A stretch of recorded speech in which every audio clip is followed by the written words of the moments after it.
My name is Sully Holmes, and today I'm talking with Ron Rudzitis, also known as Ron 9 from the bands Love Battery, Purple Strange, Room 9, Vaporland, Down with People. And am I missing anything? Boy, I think that's about it. Okay, cool. So far. Awesome. Yeah, Sweet. Cool. And so how are you doing today, man? I'm good. I'm good. I'm still drinking coffee though. Yeah, I find it takes me till about this time in the day to really wake up. for sure. Yeah, that's the only way that I can go to class is if I get my morning 5 cups of coffee. But yeah. Yeah, where are you at? So I'm in Atlanta right now. I live in Athens, Georgia, but I came back here to vote, so Oh, cool. I'm staying at my parents' house for the next few days. But yeah, but it's pretty cool. And Always. what'd you say? Oh, we always had a good time when we played in Athens. Awesome. Yeah. Would you guys Yeah, play 40 watt? played the 40 watt, and yeah, I think that was the main club every Cool. time. That's Yeah. awesome. Nice. Yeah, I go see bands there like several times a week there. And then there's this new venue right next door called Flicker, which it's like a small like hall type venue, but it's pretty cool. Awesome. Yeah, so many clubs have popped up there past few years. It's a pretty cool place to be No. music now. You know. Yeah, a Cool. little oasis in the middle of Georgia. Totally, yeah, for sure. It's not that big city, but it's not like a small hick town really, so it's pretty cool. But can't believe how fast this year's like winding down though. Seems like just started, but it was better than the past 2 years for me, I think. But Oh, well, the whole yeah, COVID thing. yeah, yeah, that was terrible. Definitely a terrible time just to be anyone, but especially like a musician, not being able to play and stuff and be with other people to Oh, jam with. Just yeah. yeah, Even just practicing. yeah, If there's one thing I missed the most through that whole thing was just playing with other musicians. totally, yeah. And Yeah. I mean, it gave me time to kind of like formulate my own ideas, but yeah, not being able to play with people is just like you go back and it's just kind of weird. So I'm finally adjusted back to playing with my friends again, but it was like it's a weird transition, you know. Yeah. But yeah.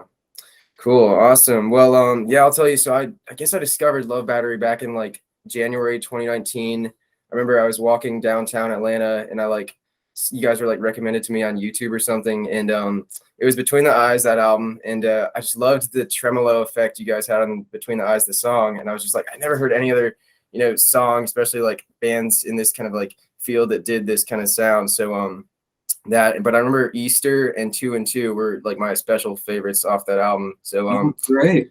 yeah, so I just wanted to say thanks for doing this interview because you're a huge influence and it's just like band I listen to all the time. Oh, well, that's great. I mean, my God. Yeah, because Jackpot Records put out Yeah. Dayglo. Yeah. We did a few shows, and it was a really great response. And now Jackpot is talking about putting out Between the Eyes. Oh, no way, really? So hopefully that can get resolved and move forward as soon as possible. Totally, that'd be awesome because that was never issued on like more than a 7-inch, right?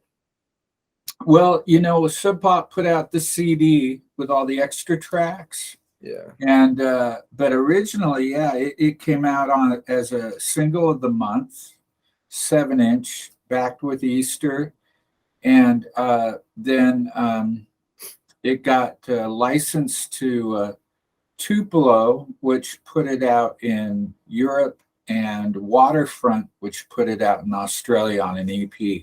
Cool, that's awesome. Yeah. Nice. I know I got that on the CD, and then I have the cassette too. So I think the cassette's still in like the little plastic wrap. So it's like, oh yeah, that's like the white glove. But cool. So I guess if you want to take it back, what was like the first song or band that you heard as like a kid that kind of like piqued your interest? Oh man, I had an older sister, and she always had like the AM radio on. It was AM back then, and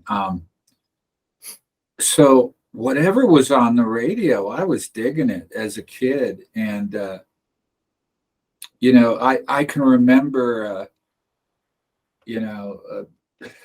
later on, back when FM started, geez, a lot of as a guitarist, Jimi Hendrix was it. I Yeah. mean, Hendrix is what I remember. I was in high school, and I I I literally wore out the grooves on my Hendrix records, just trying to figure out what the hell he was doing. And there was one summer where I just didn't leave the house. And the next year I came to school and I was like a guitar hero or something. So it felt pretty good. And it was kind of at that point I knew I just wanted to make music. That's You know? awesome. Very cool. And how old were you when you like got into Hendrix and stuff? Well, I think I must have been about 14. There was like an older kid at school who I like he had a Stratocaster and he would play with his teeth and Yeah. every time I had the chance, man, I would just be like glued to his fingers and the fretboard. And he was the one he goes, man, you got to listen to Hendrix, you know. And Cool. that was like a defining moment. And my sister had record like Led Zeppelin and oh, I can remember starting to go backwards and getting into Cream and the Cool. Yardbirds and you know, a lot of 60s rock, you know, the Beatles for songwriting. And when punk rock hit, that kind of blew everything open. It was like, you know, before that time, I thought you had to be like this virtuoso to play in a band. Yeah. But once I started getting into punk rock, I like was like just bugging my friends. No, just get a drum kit, get a bass, and we'll just make it happen. And that's actually what Room 9 came out of. Awesome. Yeah, basically, it was me badgering my best friends to just play with me because, you know, I knew that basically we just needed to have the heart, and the music would come from it. You know. Totally. That's sick.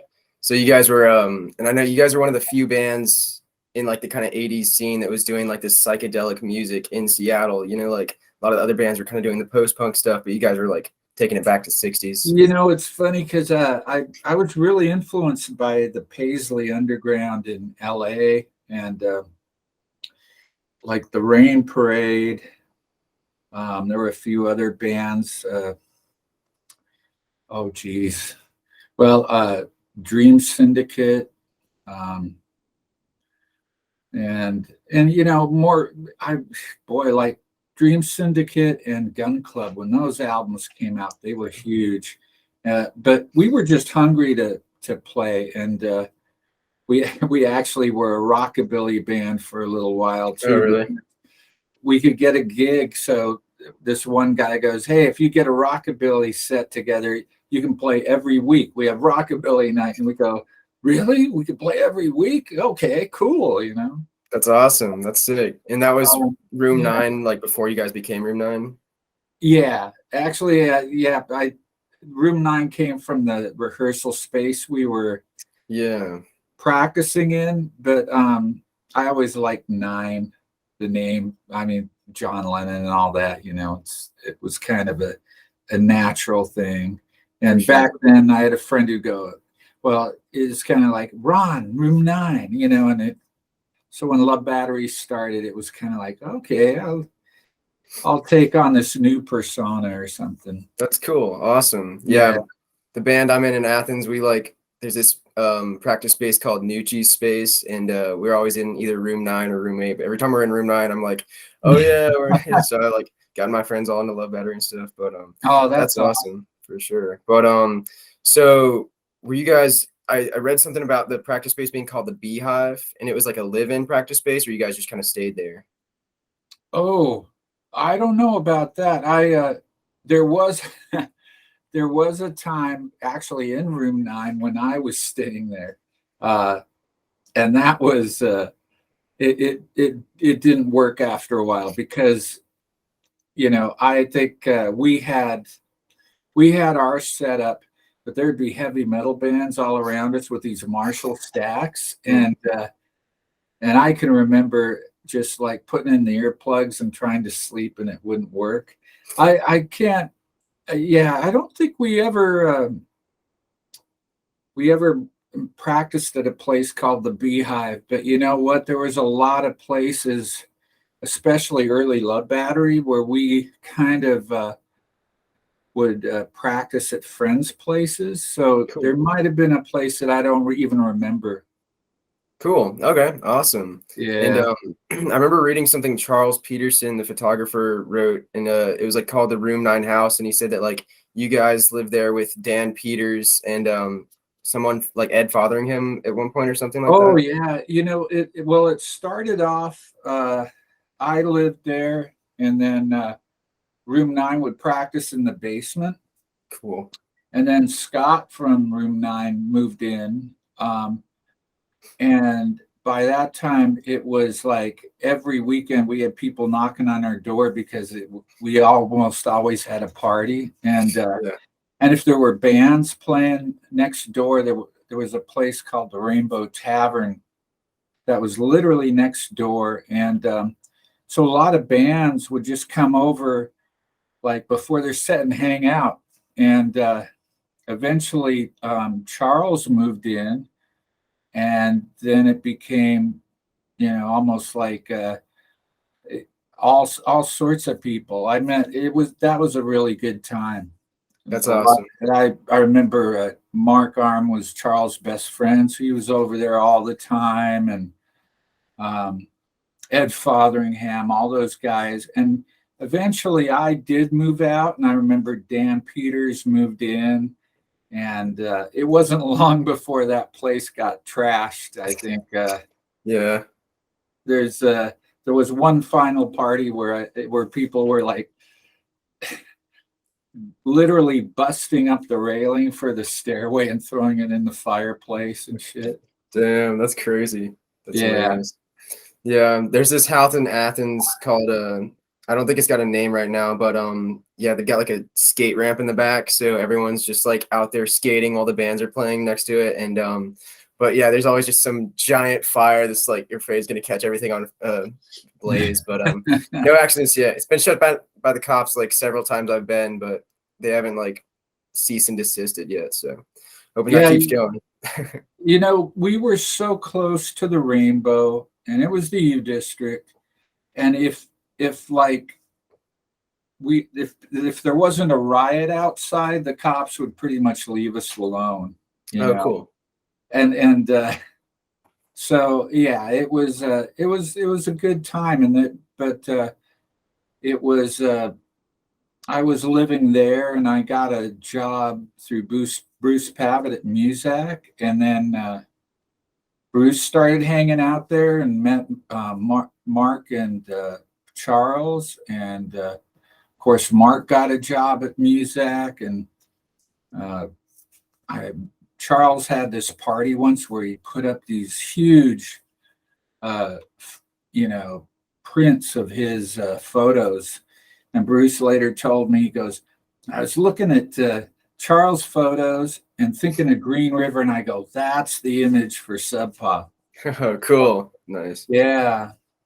So he was into taking pictures of shows like before Sub Pop was even like a thing. Oh my God. Charles, everywhere he went, he had his camera.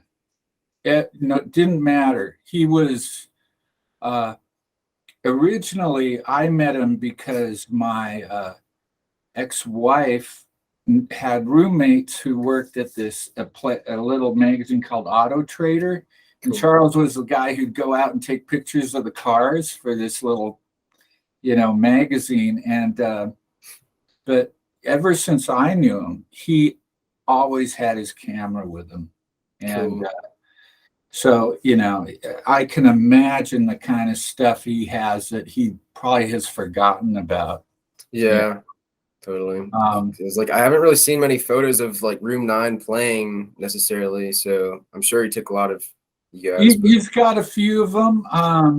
You know, it's kind of funny. Room 9 wasn't kind of the heavier part of the heavier scene. yeah. There was kind of a scene that grew up around the U-Men, and we played with the U-Men a few times. Okay, cool.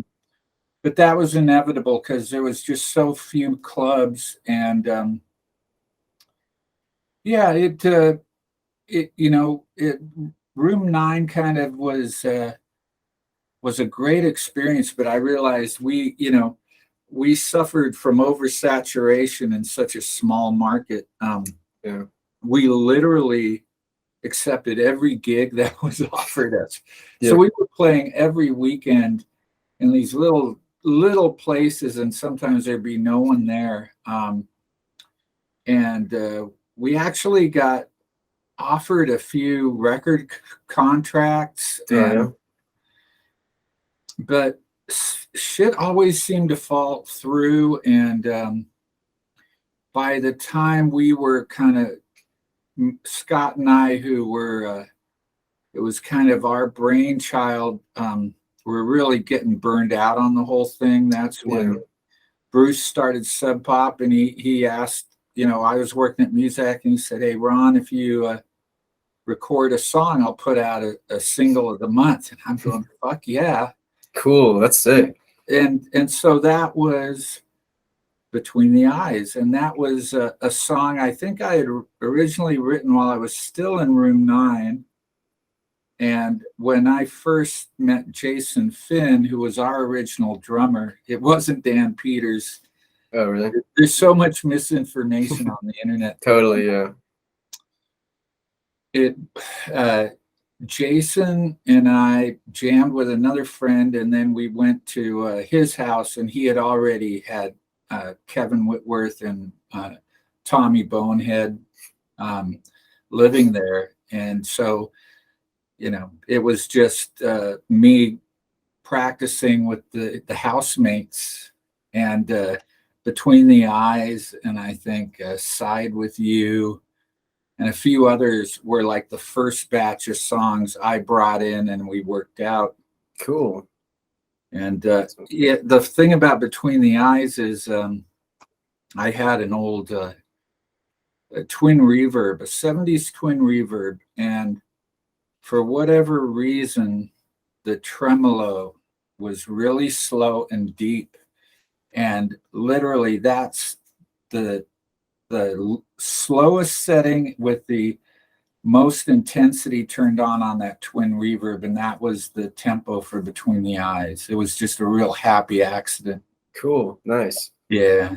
It's awesome. I read, or I think I was watching your KEXP interview from a while back when you guys played on there, and you said you originally wrote the riff off a keyboard that Tad gave you or something like that? Tad sold me this little, I've got it right here. Oh, no. This little Casio CZ101. That's sick. For the day, it's a little digital synth, and I really never messed around with it much past the preset sounds. Yeah.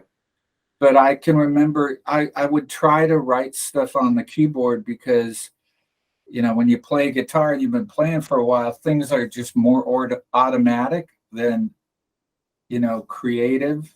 They kind of came from a different place when I sat at the keyboard. Yeah. And of course, I would just play one note at a time.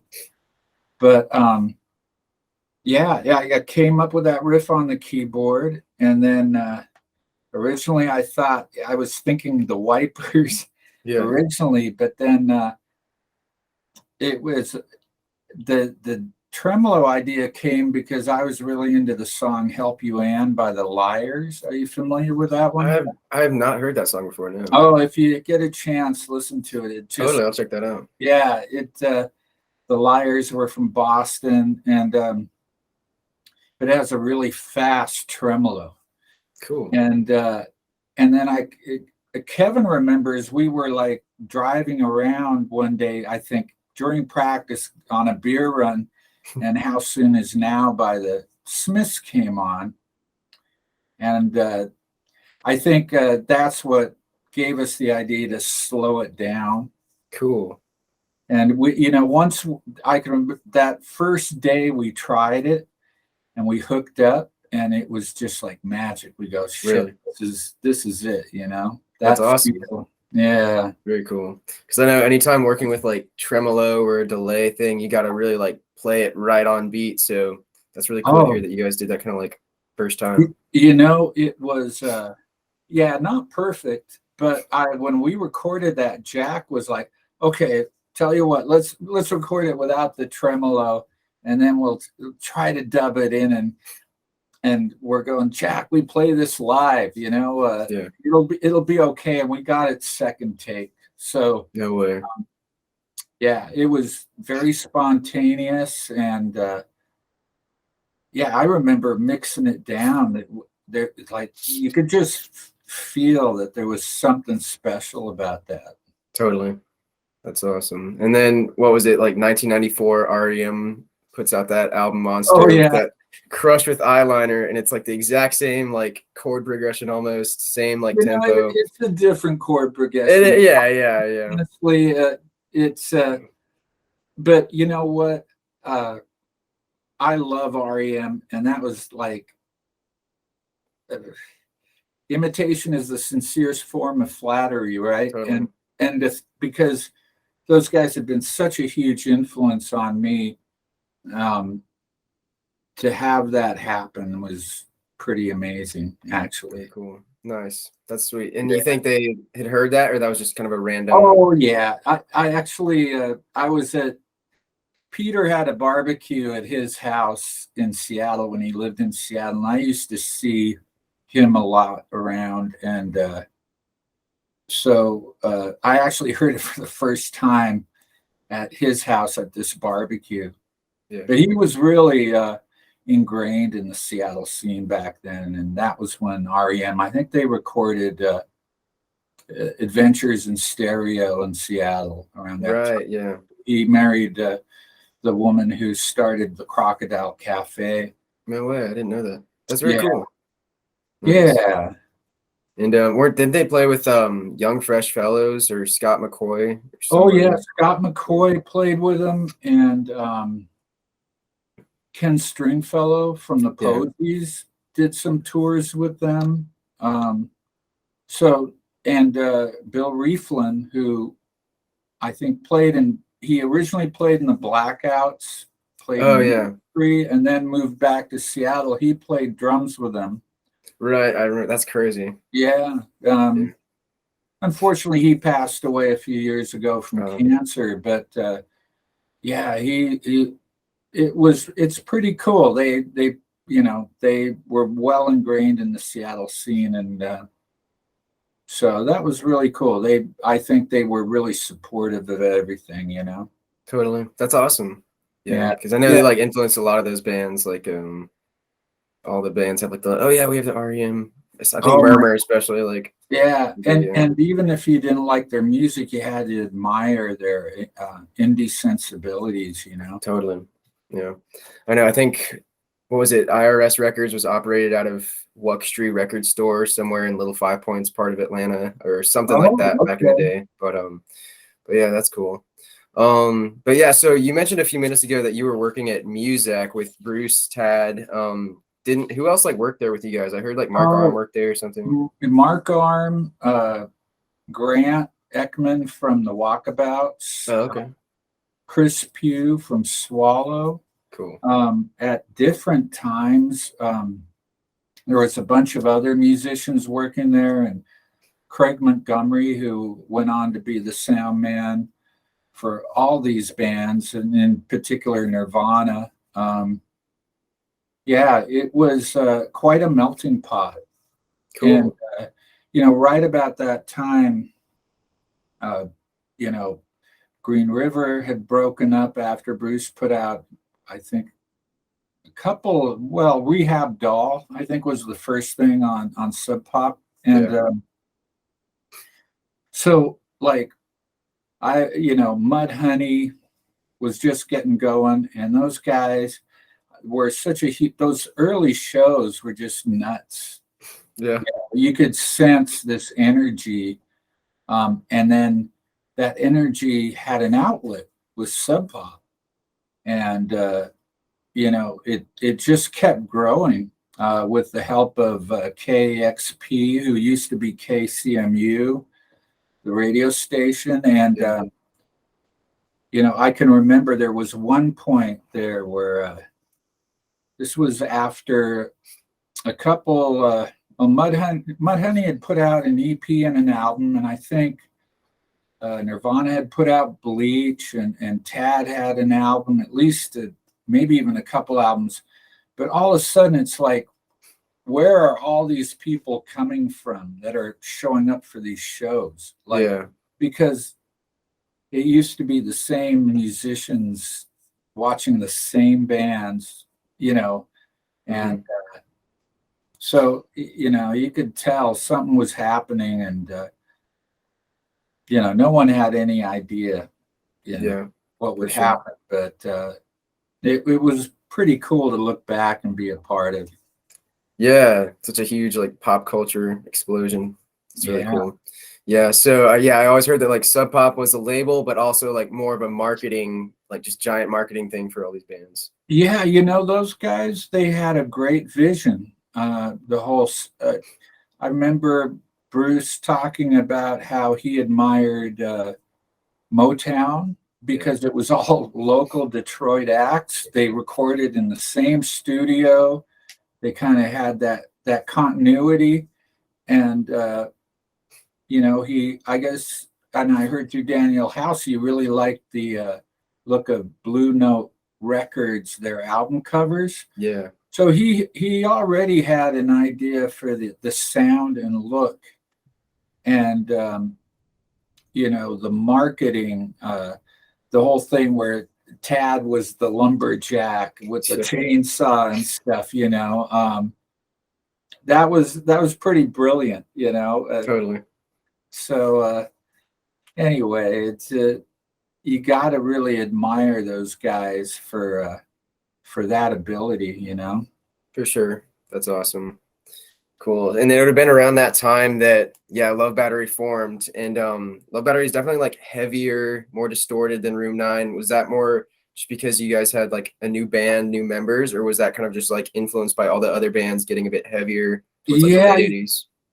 like I said, personally, I was really influenced by those early Mudhoney shows, Tad Yeah. shows, Nirvana shows, and the bands that were coming through town. When I was working at Muzak, Dinosaur Jr. came through town. Everybody from our part of where we worked in the tape duplication department was there at the show, or Scratch Acid, or the Butthole Surfers, or Yeah. whatever. There was a real continuity of the sound I was hearing. I was really influenced by what those guys were playing. We had a little tape deck in the cart room where we actually had, it was really noisy. We had these orbital sanders, and we would clean these big NAB carts that were oversized 8-track tapes. Yeah. And the guy who was running the place realized that the only way we'd be happy in there is if we could crank the music. And so I heard a lot of stuff that really influenced me. So in a way, on my part, it was a real conscious decision to get heavy, just because I was so influenced by my environment. Totally. That's awesome. Yeah, Cool. and of course, once I met Jason and Kevin and Tommy, you could tell that chemistry was there right away. For Like, sure. those guys already had an idea of what to do with these. Basically, I would usually just come in with a germ of an idea, or sometimes, a more completed idea for a song. But man, the feel was there from the start. That's awesome. Yeah. Nice. And when you guys started, was Jason still drumming with Skin Yard? I knew they kind of like took a year break. He had left Skin Yard. He ran off to Europe for a little while and left Skin Yard. He had been playing in tons of bands before us, Yeah. but I know he was. I met him at a party once, and he said, "Hey, well, we should get together and jam sometime." And I didn't get his number, but I got it through Daniel House, Cool. of course, from Skin Yard. And but he was free, and So yeah, Jason's just an incredible drummer. Totally. That's The awesome. his feel, and he's one of these guys uh, who's a lefty but plays right. Yeah, the open like hi-hat And position so, on the that's just that uh, gives him a really unique feel. And uh, he went on and played with the presidents of the United States and stuff. But I listened to these old Love Battery records, and I'm just going, shit. Well, our whole rhythm section was just so fucking hot. totally. Yeah. I'm really lucky to have been able to play with all the people I've been able to play with That's over the awesome. years. Yeah. Very cool. Nice. And when you guys formed, what was it? Kevin and Tommy were in this band Crisis Party. Yeah. Cool. That, Crisis Party, they put out a record, but there was always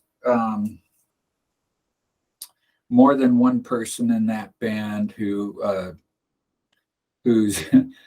extracurricular activities kind of brought the whole thing down. And Yeah. it when Love Battery started, they had just released that Crisis Party record, and Crisis Party at that point was already kind of falling apart. So Yeah. those guys were able to devote their time to Love Battery, and eventually Tommy's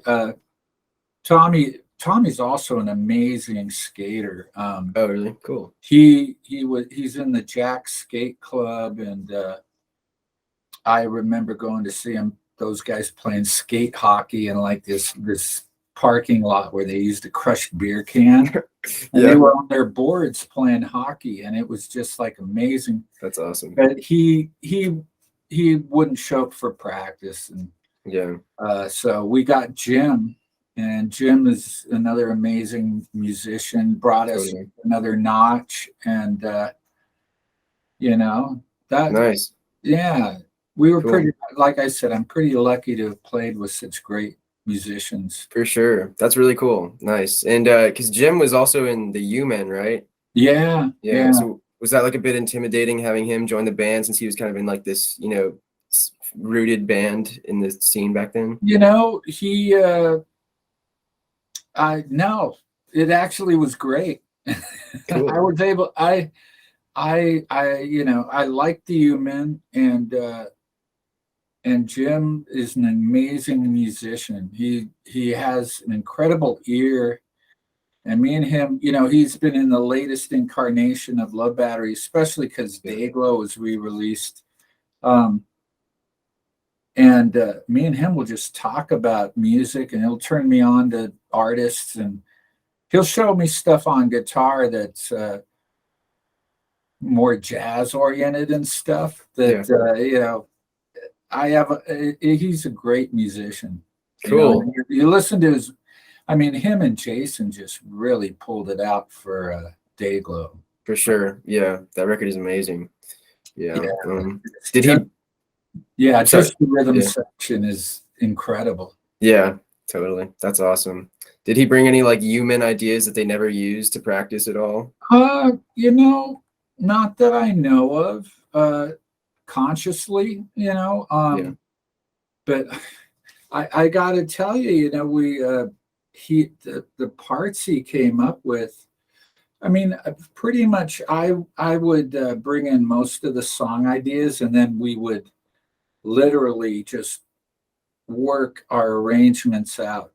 We'd practiced a lot, If it was just me, like directing things, it wouldn't have been the same. But it was just this process, and there was a lot of experimentation, and we actually were touring during making that record, so we had a lot of feedback, a lot of audience reaction that we would gauge stuff off of, like what parts really hit hard, and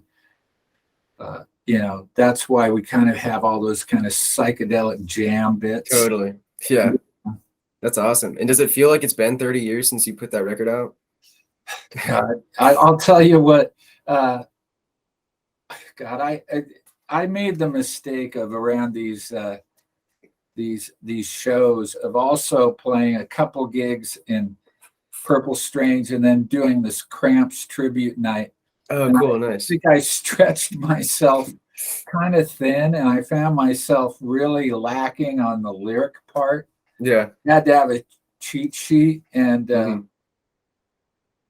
last time we played, we did all of Dayglo for a special event, a Stag Summer Party. Stag is a local band, and they have a summer gig that is they really promote well. Cool. And Ben, who also is involved in Black Fret and Smash here in Seattle, which are benefit musicians, he asked us to play all of Dayglo, and we got the original members together and we played it, and that was actually quite easy. But this time around, I the lyrics were the hardest part. Yeah. And luckily we had Cassidy Layton who stepped in on drums, and he did an amazing job, and he brought his own flavor to the songs, so they were a little different. Cool. Yeah, it's nice because they were kind of reimagined. For sure. But for I think for the three of us, me and Jim and Kevin, we were just at least I know I was just trying to get the old parts right. Yeah, for sure. Let's see. So you guys recorded Dayglo with Conrad Uno and John Auer at Egg Studios, right? Yeah, That's yeah. cool. Is there any And reason why you didn't go back to Jack and Dino or Steve Fisk? well, originally Sub Pop paid for us to go to a place called the Music Source, Yeah. and I think probably they're best known as the place like Nirvana did that EP with Aneurysm and Oh, yeah. Binister and Blue. And at the same time, Mudhoney was recording at Egg, doing what was it? Every Good Boy Deserves Fudge. Yeah. And so we're at the Music Source. That's a really, really, at the time, it was a very high tech place, and so it was also very expensive. Mm-hmm. And we're kind of watching the clock. It's one of those things where you're never really that comfortable because you're spending all this money every hour. And Yeah. so while this process is going on, we didn't finish any songs there. Mark would come over with demos they were doing at Egg. And I'm just going, no, this is where we got to record. And I guess I was very persuasive because the rest of the band agreed with me, and so did Sub Pop.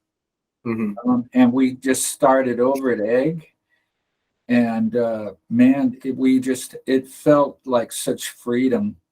Totally. That's We awesome. recorded the album, and we also recorded a bunch of extra songs that ended up on the CD of Between the Eyes. Oh, cool. Nice. Yeah. Sweet. And Egg Studios wasn't like in a garage, was it?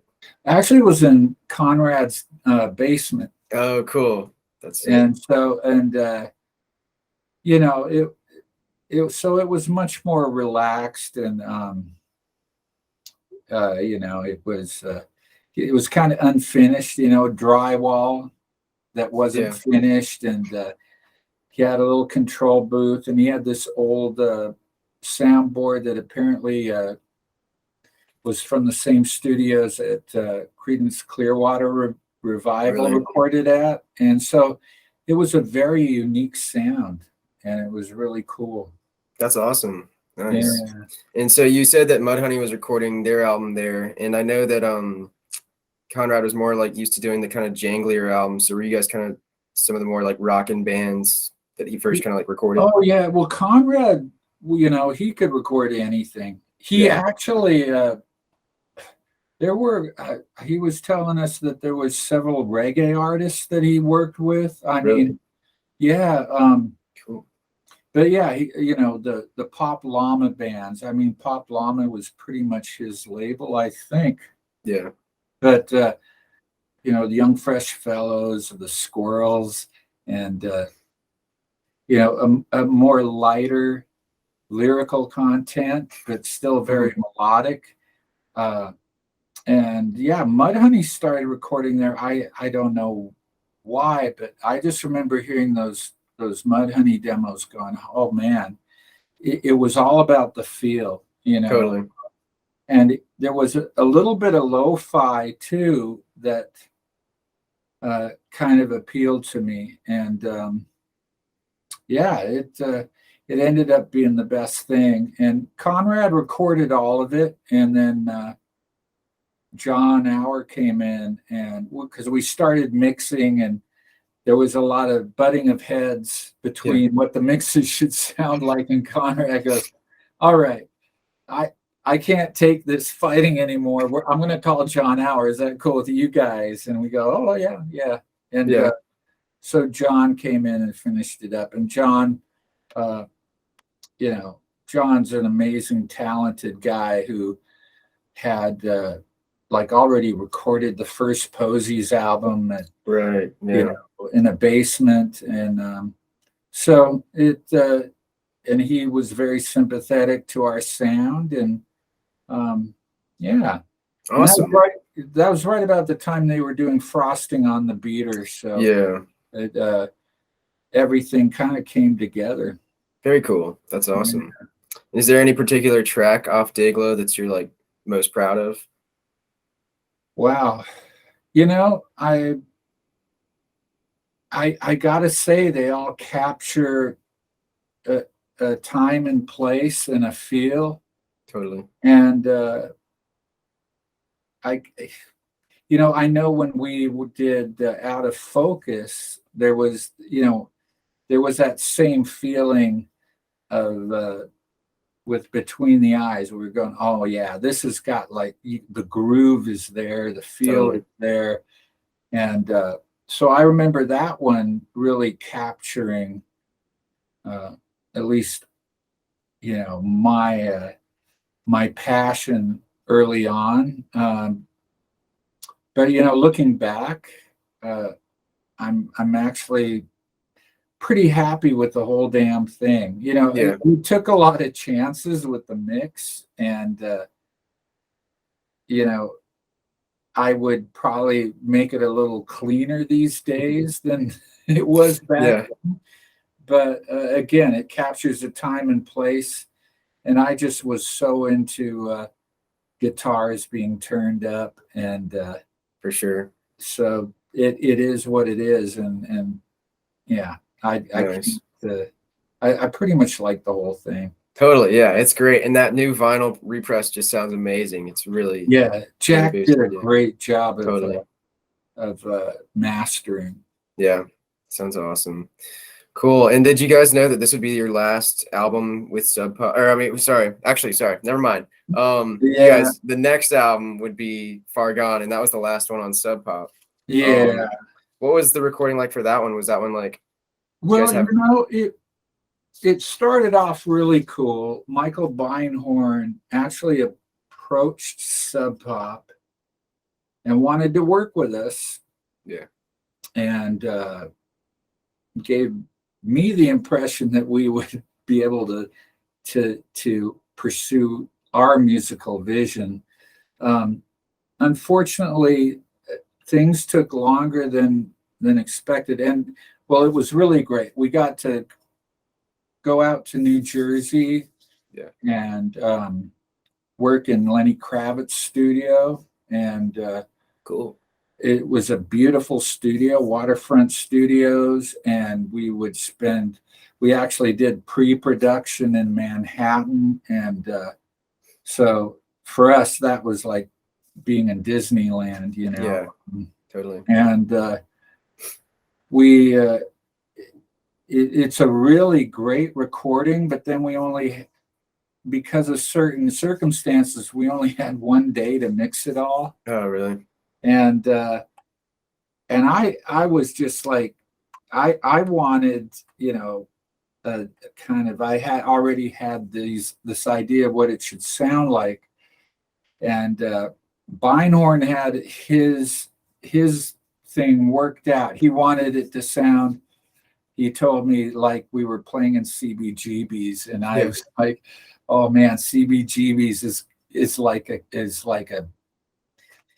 basically a bunker, you know." And Yeah. uh, you know, just record a live album if you wanted to sound it live. So Hmm. I really butted heads, and I didn't like the mixes. But at the time, I was like, "Well, God, he's Michael Beinhorn. He must know what he's doing." Yeah.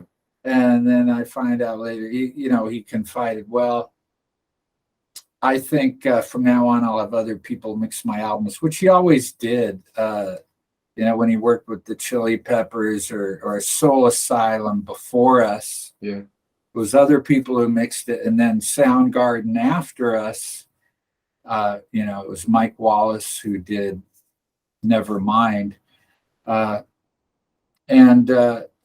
It's to this day, I still wish we could remix that record.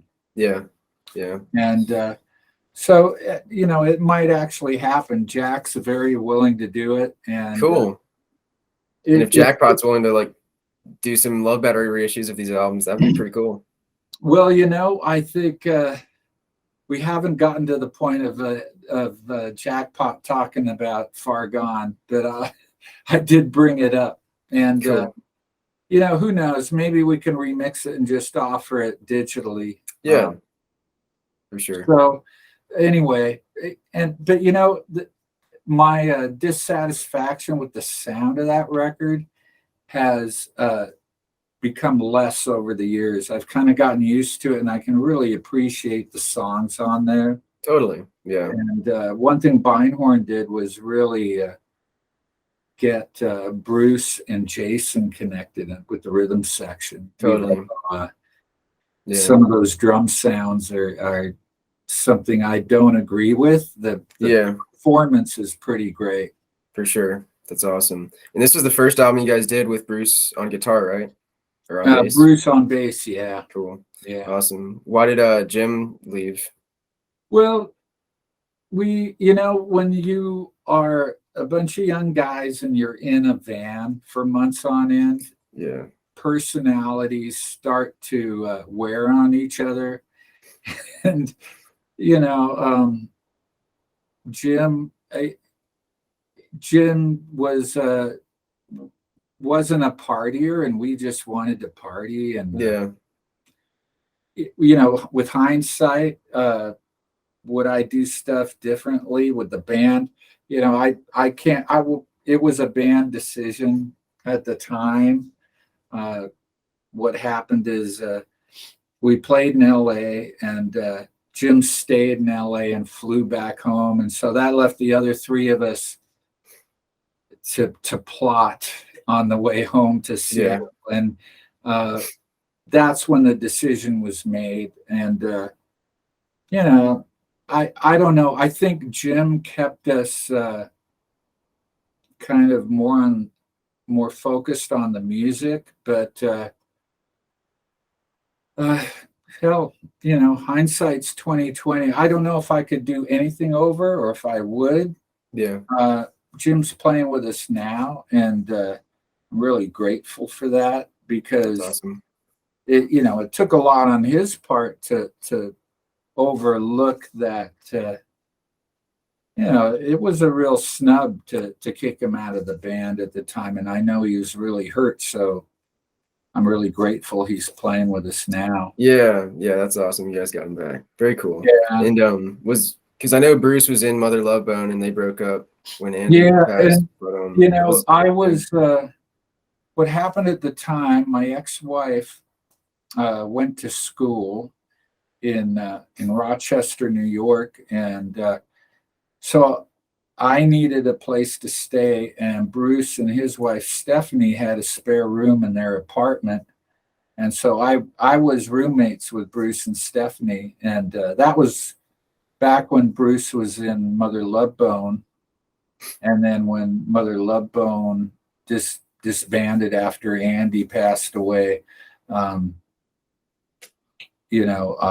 Bruce was free, and he's still a guitarist mainly.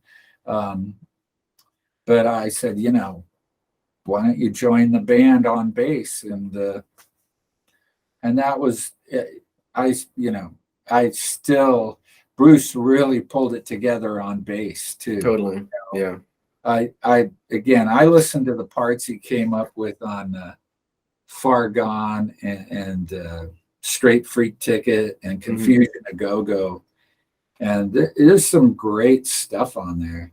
Yeah, for sure.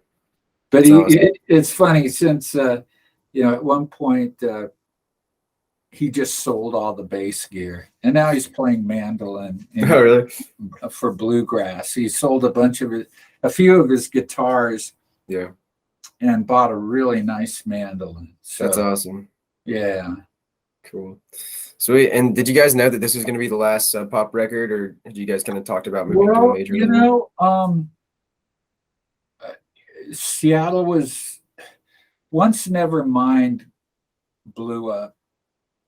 There was literally all these A&R people coming to Seattle promising the world to any band that could, hit a chord. And, we succumbed to whatever. We had several labels that were offering us contracts, and we didn't necessarily, we picked the label that put out a few records and then dissipated, Yeah. So anyway, what happened is there was some confusion about our contract with Sub Pop. It was a 3-record contract. We put out 3 CDs, but there was an oral agreement that we conveniently forgot about, and that Between the Eyes didn't count, and as part of that 3-record contract. And so basically there was a bit of friction there when we moved to the major, but Sub Pop worked it out with the major.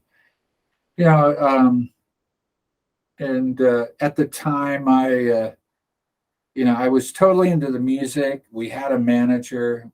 I wasn't a part of the business, whereas earlier on, Jason used to get us a lot of gigs. I would do a lot of the business. Jim did a lot of the business. He was basically our road manager for a long time. Yeah. It was all within the band. And so it was all with a very local grassroots focus. But we got management who were from LA, and I think, they didn't have that same indie sensibility that we started out with, and there was a real disconnect there.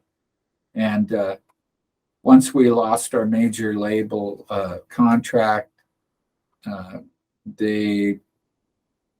we split up with them and then put out Confusion a Go-Go, which was actually the demos for the major label. Oh, really? Yeah. Cool.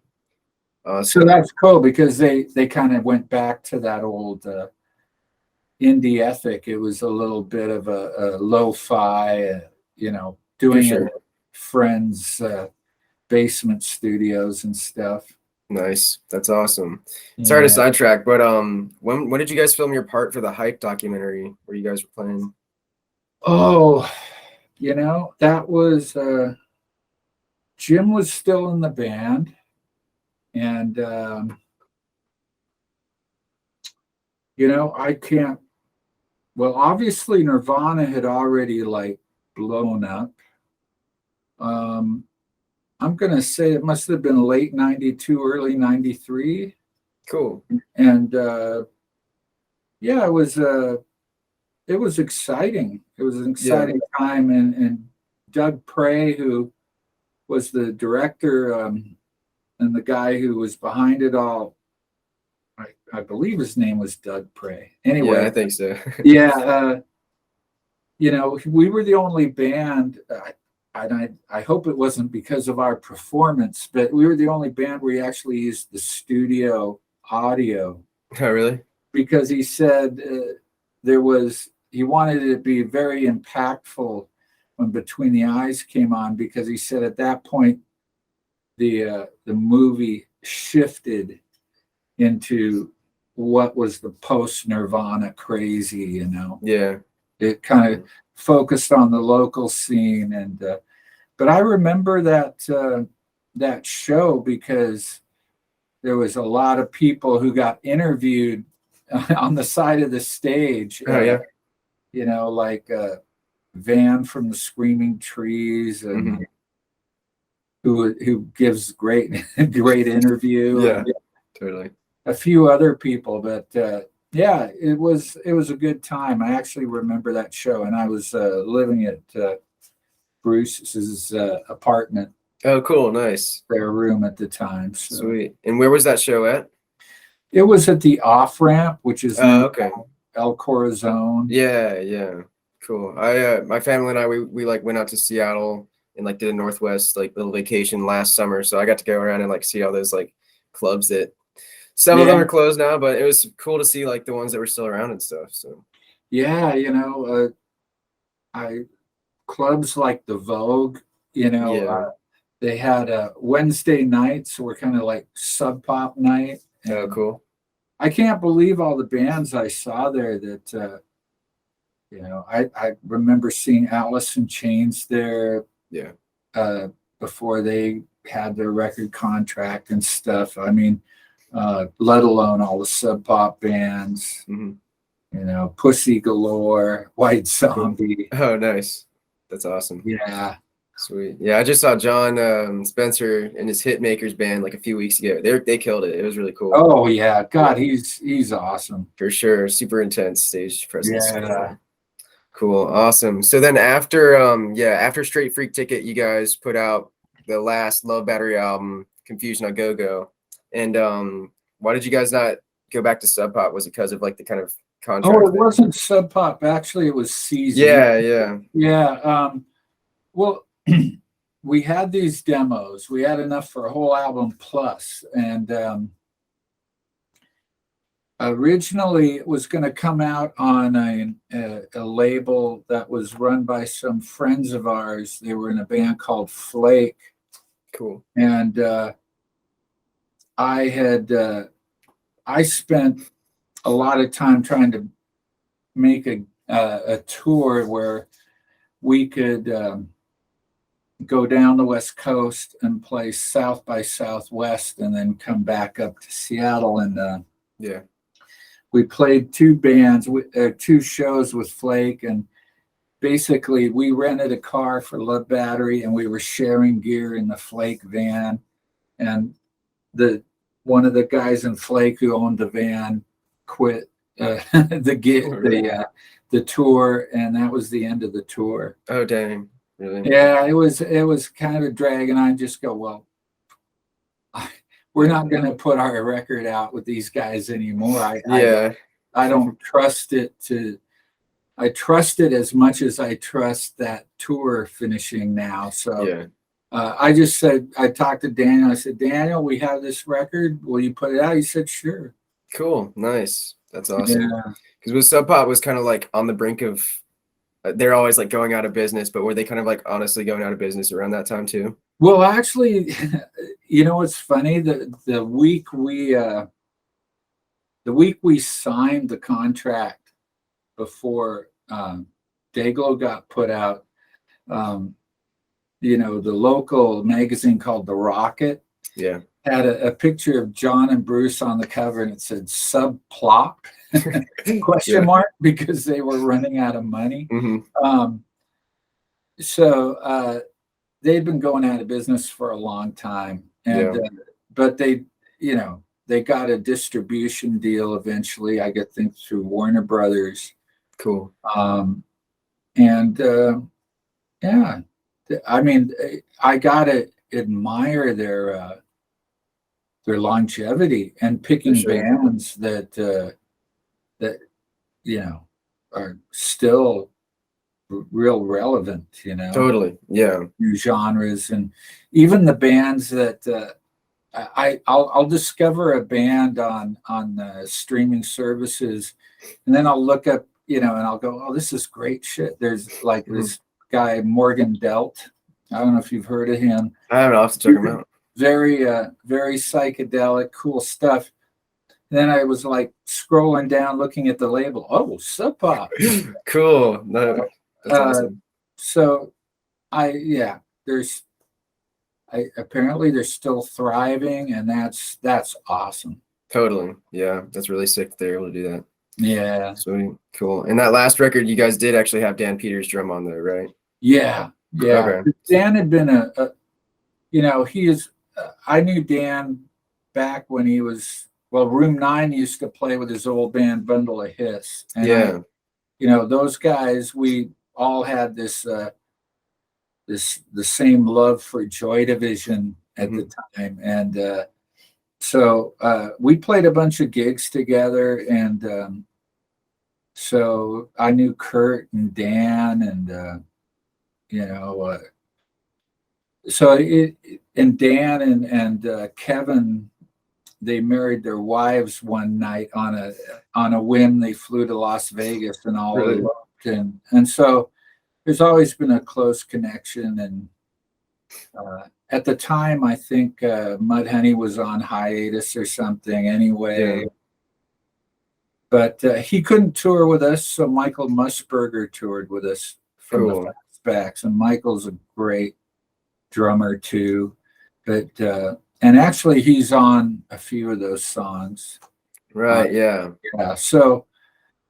Yeah, I mean, I think of all the great musicians we get to play with, and personally, I've got to play with since, after Love Battery stopped recording, and I feel really fortunate. Totally. That's awesome. Because after Love Battery, kind of like, you guys called it quits a bit in 2002. You guys are still doing shows, some one-off shows. Well, after that debacle of the West Coast South by Southwest tour. Yeah. It really took the wind out of our sails. Yeah. And, I was spending a lot of time. I was seeing a girl who lived in Montana, so I was spending a lot of time in Montana. And, we eventually, Kevin and I would still play shows with different rhythm sections every once in a while. Cool. And it was Kevin was in Vaporland, which was really a great experience playing with those guys. And and then stuff would pop up, and I can't say no. Totally. If someone wants us to play live, I'm always up for it. It's been pretty difficult though. This last batch of shows, everybody's got kids except me, and so everybody's pretty darn busy. And but we'll see. Hopefully around the new year. I'd hate to think we worked so hard on relearning these songs, and now we're just gonna hang it up. But, just like in the past, something will probably come along, and we'll get something together. Yeah. Well, if y'all ever come to Athens, I'll definitely go out and promote. That'll be awesome. That'd be great. For sure. Yeah. And so wait, who else was in Vaporland? It was you, Van Connor, right? Was in there? No, it was Kurt Danielson, right? From CAD on bass, Garrett Shavlik from The Fluid on drums. Oh, cool. Kevin Whitworth on guitar, and my wife Katie also sang vocals. Oh, nice. So cool. It was really great because her and I would do unison on almost every song, Cool. and it really added a lot. And it was really cool. We got together at first to it was just going to be another incarnation of Love Battery, but once we started working on new songs, it was definitely its own animal. And Cool. yeah, it and Garrett, my God, he's such a monster on drums. Totally. Yeah. We actually recorded the album in my like little basement home studio. Oh, really? Geez, he just like would get those tracks down on first take. And Mm-hmm. if I had to compare him to anyone, it'd be John Bonham, because he hits really hard, and so the sound is really uniform and really comes across great on recordings. Totally. Yeah. Yeah, That's awesome. So you recorded that whole album yourself? pretty much. And then Wow. Jack helped me. Well, Jack actually mastered it and would give me advice on mixing it. He'd go, well, overall, he said I added too much treble, but Mm-hmm. he would give me advice, and I'd go remix a song at home and bring it back to him. And Cool. yeah, it's pretty cool working with Jack and Purple Strange now For too. sure. Yeah. And it's like his work on Vaporland is kind of what influenced you guys to like be in Purple Strange together. Well, what happened is Purple Strange originally started off without Jack. Jack was doing the recording, and basically from the day we got together, we worked out the songs in the studio. Yeah. And Jack was behind the board, and there was one day where he goes, "Oh, I hope you don't mind. I was playing guitar while listening to you guys, and I came up with this part, and that was for God, what's that song?" uh, on one of the songs, he came up with a guitar part that I was so blown away with. I said, "You have to record that." And Yeah. then it got to the point, well, when we play this live, we need another guitarist. Let's just ask Jack to do it. Nice. And God, he is such a talented man. Yeah. Yeah. To I mean, have him be able to record us and play in the band, and he did. I think he actually did the layout for the album and yeah, the really? CD. Oh my God! That's so cool. And the mastering, and Yeah. and plus, as a guitarist, I actually learned a lot from him, because I come from like this minor scale blues rock background, and he Yeah. plays in a major scale, Cool. which really never appealed to me much Mm-hmm. until I started playing with him, and I was hearing what he did. Yeah, for sure. So yeah, it's pretty cool. That's awesome. Nice. And the first Purple Strange record came out last year, and you guys finally got it on like vinyl this year, right? Yeah, That's yeah, and awesome. we've had a bunch of songs. We have like 9 new songs, uh, but we it's been tough because a couple of the guys live way up north. One of them lives up near Bellingham, which is like an hour away. Yeah. But during traffic, it's more like 2, maybe 3 Yeah. hours. Mm-hmm. And it's been hard to get together to record the new stuff. But the new stuff, I'm really stoked, because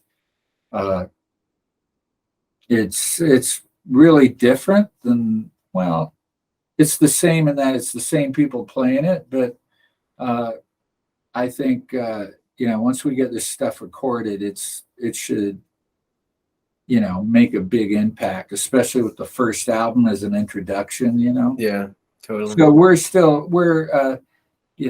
still waiting for everybody's private affairs to be done.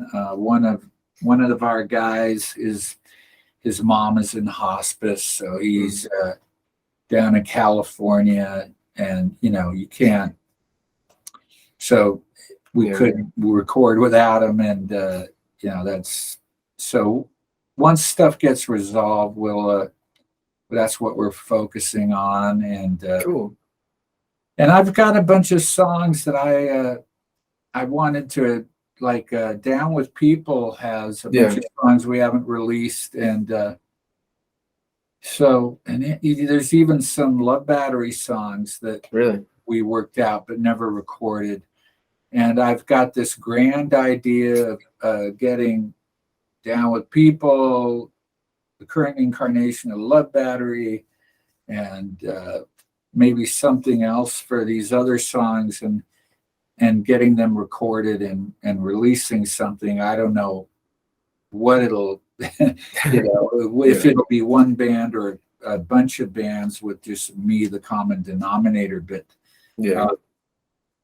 that's kind of what I have up my sleeve. And nice, hopefully, if the other guys in the Love Battery want to do it, I would love it.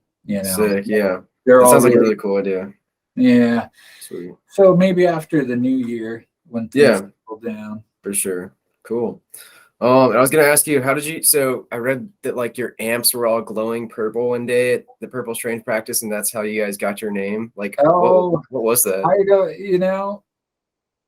I couldn't tell you about that one. I think that may have been a creation of our Stroud, our lead singer. He all the pictures he takes, he likes to put this purple tint to, and so if they were glowing purple, I think that was his purple tint on everything. But Purple Strange, I think that's a great psychedelic name. And it's great working with those guys, because I'll bring in these guitar riffs and they will turn into I don't know, everybody like just contributes and makes it pretty awesome. For sure. And Stroud has such a really unique voice, which is awesome too. Yeah, his voice is really great. Cool. Awesome. Well, I'll do some wrap-up questions with you. What's like the funniest memory you have of like a tour or like a show or just something like that? Oh man. When we were recording, when Bruce and Jason would get together, it was like a comedy duo. Yeah. And I remember we were at Waterfront Studios, and I was in the main room recording guitar, and those guys are like behind the glass in this really big control room. And I look over, and they're wearing, the tops of garbage cans that have the flip lids. Oh, yeah. And if you take them off and put them on, it kind of looks like a Darth Vader helmet. Really? We both have one of those things on and broomstick handles, and we're doing a sword fight in the control room. That's hilarious. And I just remember just cracking up. And the fact that I remember that image to this day is it left quite an impression. Totally. Yeah. There was always a lot of jokes and like I said, when Bruce joined the band, he's a funny guy. So is Jason when he's around Bruce, and Kevin and I are a little more stoic, but it was a really good time and a lot of fun. Nice. In general, but I got to say, even with Jim, I mean, it was not even with Jim, but with Jim also, it was just an incredible experience, but that was one point that just like sticks out in my mind. Yeah, That's hilarious. Yeah, that's so funny. They were just in the studio. That would have been like during the Far Gone sessions or something. Yeah, and of Cool. course, you know, the rhythm section gets done early, Yeah. and so they're the ones who get to like hang out and drink beer and disrupt everything. You know, Yeah. Yeah. and those guys, that they were pretty funny when once they got done with their Cool. business. You know. Yeah. Totally. Awesome. And then, what music do you like listen to these days? Do you listen to new stuff or stuff you listened to for a while? You know, I've been finding a lot of great. Of course, I skew psychedelic, Yeah. and well, I really like the you know, like Black Angels. Well, I've loved them for years, Yeah. and Black years, Angels are awesome. and Dead Vibrations, Tess Parks. She did a bunch of stuff with Andrew Newcomb from. I think it's Andrew Newcomb, or is it Anton? Anton Newcomb. Anton, yeah. Yeah, from Brian Jonestown Massacre. Oh, cool. Okay. She did one album with him and a bunch of stuff on her own and it's got a really cool groove and Nice.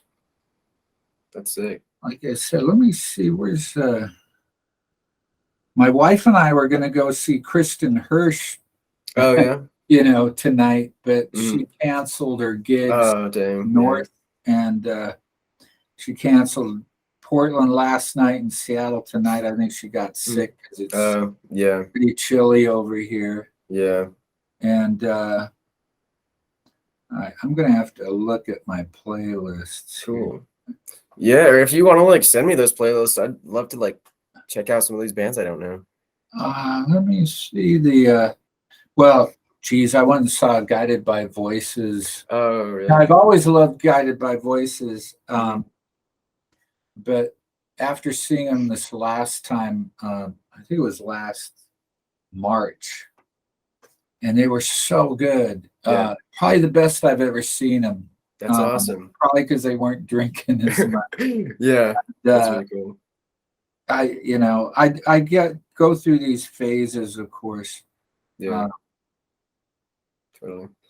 That's funny you bring them up because I literally just got into Guided by Voices like last month because I'd always wanted to check them out, but their discography is just so huge, you know, and I was like, I don't want to start on an album that's like not that good. And it's crazy.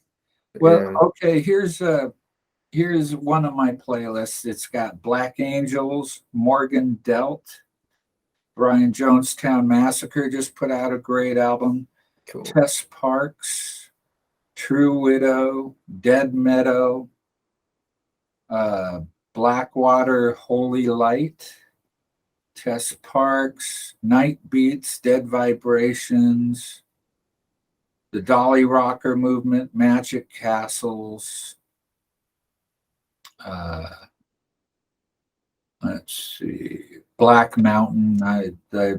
Oh yeah, Daniel House actually told me about Black Mountain. Like, he saw them one time and he was like, they blew my mind. So yeah, they kind of had, when I first heard them, they had a like kind of a Zeppelin feel because they were open tunings. And I think they're from Vancouver, up north of here. Cool.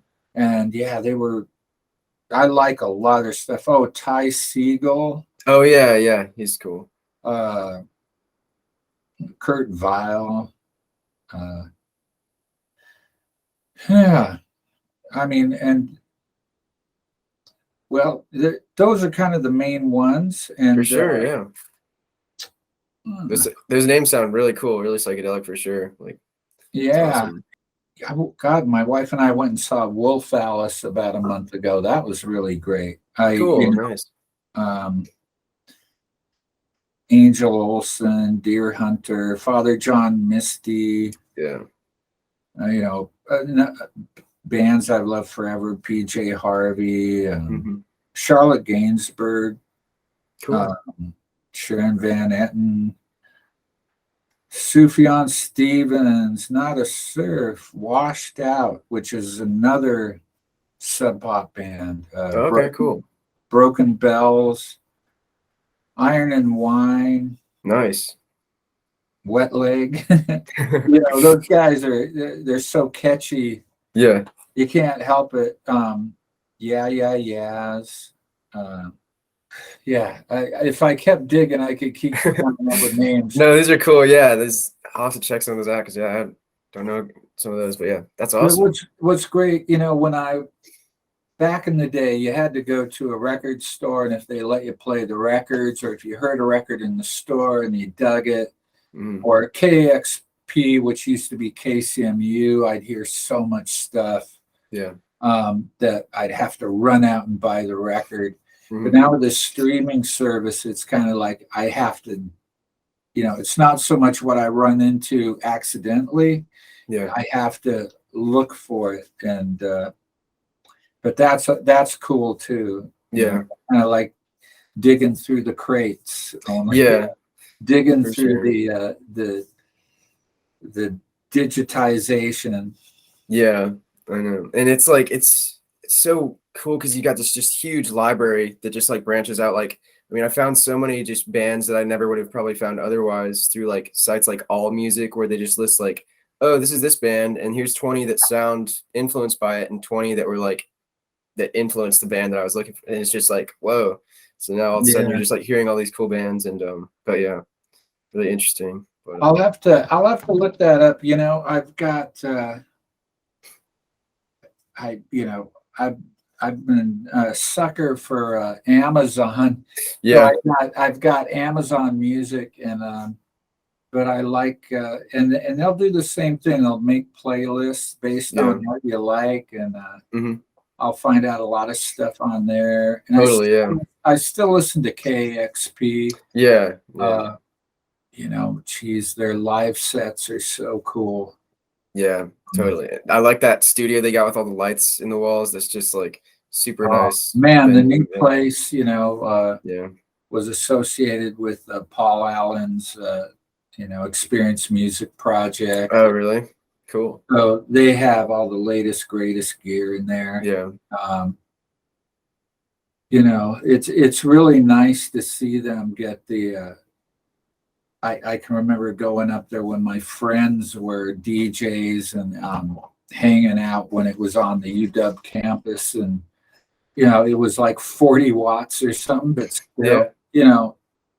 if you were within radio range, they always played the latest greatest stuff.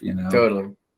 That's awesome. Cool. Yeah, I know the University of Georgia radio station plays some pretty cool stuff. Like a lot of my friends are the DJs there, and they're always just like playing something I've never heard that before, but it's just like whoa.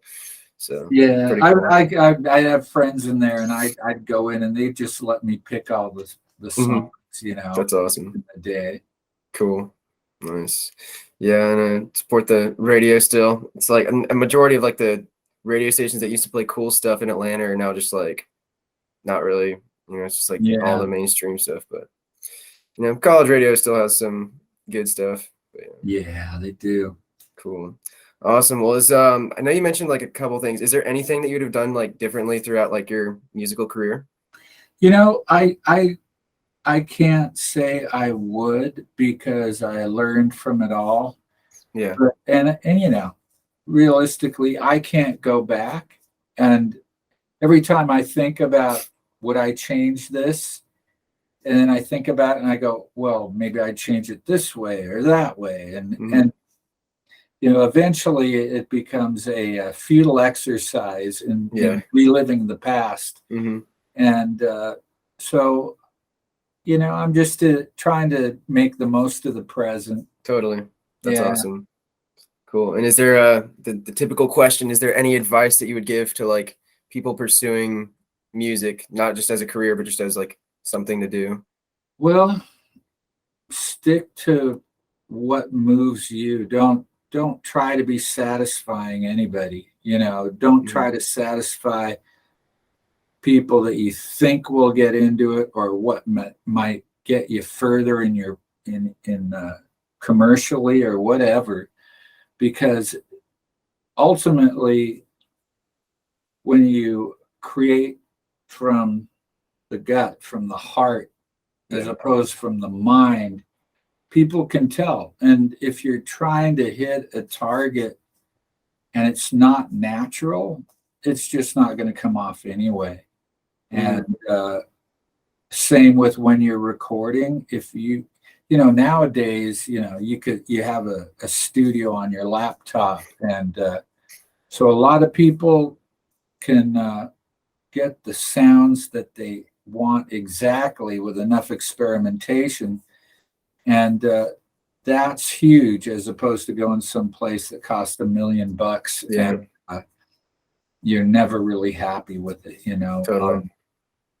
and also, it's when, especially back in the Room 9 days, it was kind of like trying to be a big fish in a small pond. There was a lot of competition amongst bands, and I would say, try to foster all the friendships you can make among musicians, because you never know who's going to turn you on to someone who can help you, like, record, someone who's starting an indie label, or who knows, like one of these bands you're playing with could be the next Nirvana. And when you just don't have that perspective, and you have to basically get rid of that competitive mindset and just be into your own art. I mean, we're creating to express ourselves. If you don't have anything to express, you got to take the business out of it, at least while you're creating. And speak to what you know, and that's basically what you're living. Yeah. Awesome. Cool. Yeah, thanks. Yeah, that's really cool for sure. Thank you so much for just like talking, because like, yeah, and one of my biggest influences, just like super cool music. Is there any other like things that you'd like to say, or stories or anything? Oh, I can't think. Of course, I'll think of something later today, but I can't right now. I really appreciate that you asked me to be on, and For sure, man. yeah, it's been really nice, and so yeah, it's great to meet you. Nice to meet you too. And I hope you never know. Maybe we'll get a chance to play in Athens again. Totally, yeah, that'll be sick. Or if one of my bands ever makes it out to Seattle or something, that'd be yeah, you got my email now. Totally. Awesome. Cool. Thanks again, Ron. See you around. Thank you, Sully. It's great to meet you. Nice to meet you too. All right. Oh yeah, let me know when like the next Purple Strange gig is, and maybe you guys could like live stream it, because I know Jack does the Captain Orca live streams, I think. Sometimes. Does he? Oh, okay. So that'd be kind of cool. Well, we'll have to talk to him about that. Yeah. So awesome. All right. Thanks again. Take care. Bye.